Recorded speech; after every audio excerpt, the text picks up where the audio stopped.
So what I've just done now is I've added an e-collar to Cookie. This is allowing us to have a bit more remote communication with the dog. As you know, or you should, the best way to guarantee your communication with a dog is through the translation of physical touch. So even if you want your dog to, I don't know, go over a bridge it's scared of, you can try to do food lure and verbal and using toy lure and excitement and affection and come on, let's go.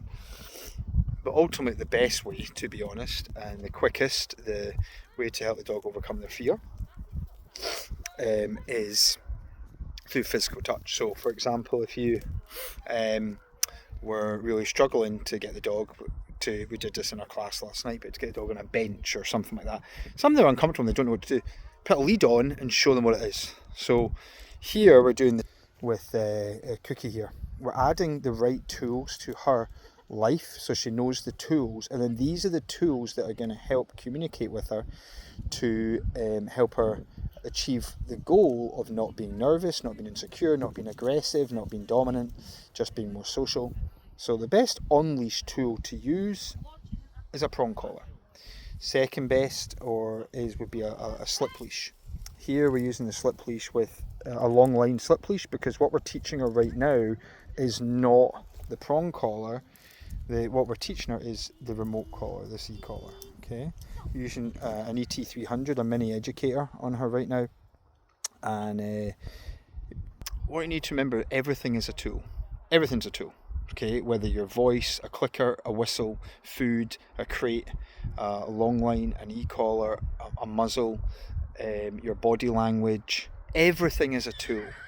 A crate, a bed, a shoelace. If you don't know what that means, you could watch Gary Wilkes and he will explain that. You can make a dog not go through a barrier, maybe into a kitchen, just by putting a shoelace on the ground.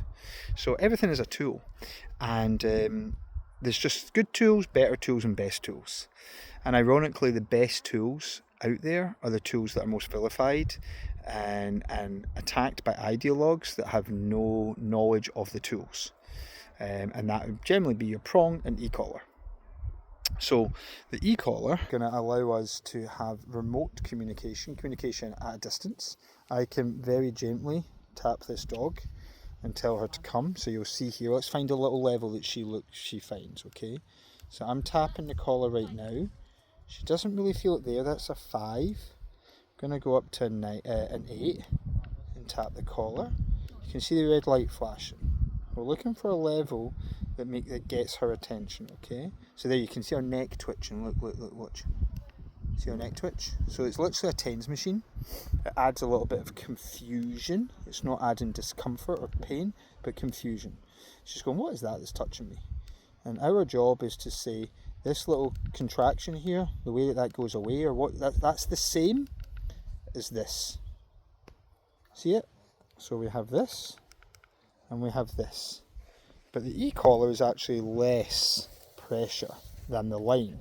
And the goal is also to get rid of the line so that we can have our voice. Ultimately, the tool that we want our dogs to be good with is our voice.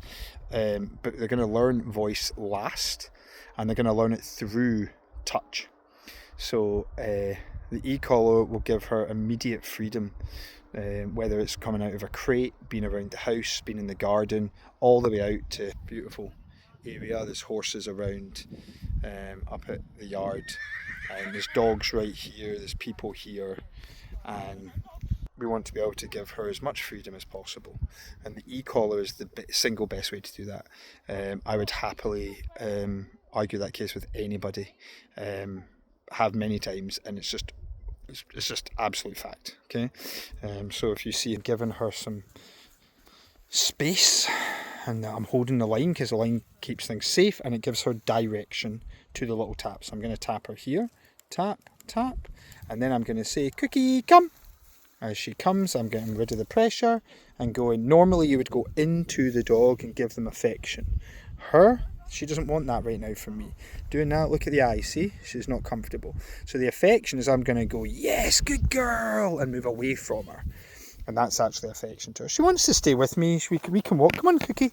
She'll walk with me. She tolerates. She's not that she's afraid of me necessarily, but she's like, I don't really know about, like, see this line? Like, I drop the line and I want to pick up this bit of line here beside her. Like, she's uncomfortable with that. You see it? So I'm going to pick up maybe more back here. There's no need for me to be all up in her grill. So we'll get there little by little. I'm respectful to her. She's respectful to me. And soon the tools will be removed. Think of it as swimming lessons. So learning to swim, you've got your armbands, your floats, you've got your swimming teacher, you've got you're in the shallow end and you build it up. That's what we're doing here. We've got our muzzle, we've got our prong, I've got our e-collar, we've got a line. Sometimes we'd be using food. Right now we're not going to use food, we will be adding food in. We're just getting her a wee bit hungry so that we're a bit more meaningful to her. Because if you think of her stomach as our bank account and we're going to be the one that's paying her, whereas if she's got plenty of money, then it's not a motivation to try and help her. So we need to think of all these things. So watch this space for little Cookie. Do one more. Let's try not to pull the leash, because if we pull the leash she's going to come to the pull of the leash, and I want her to come to the tap of the collar. That's what I want her to come to, and then associate it with voice. So when I say tap, I'm pressing the button just to really show you and help you. Tap, tap, you can see it twitching. She feels it.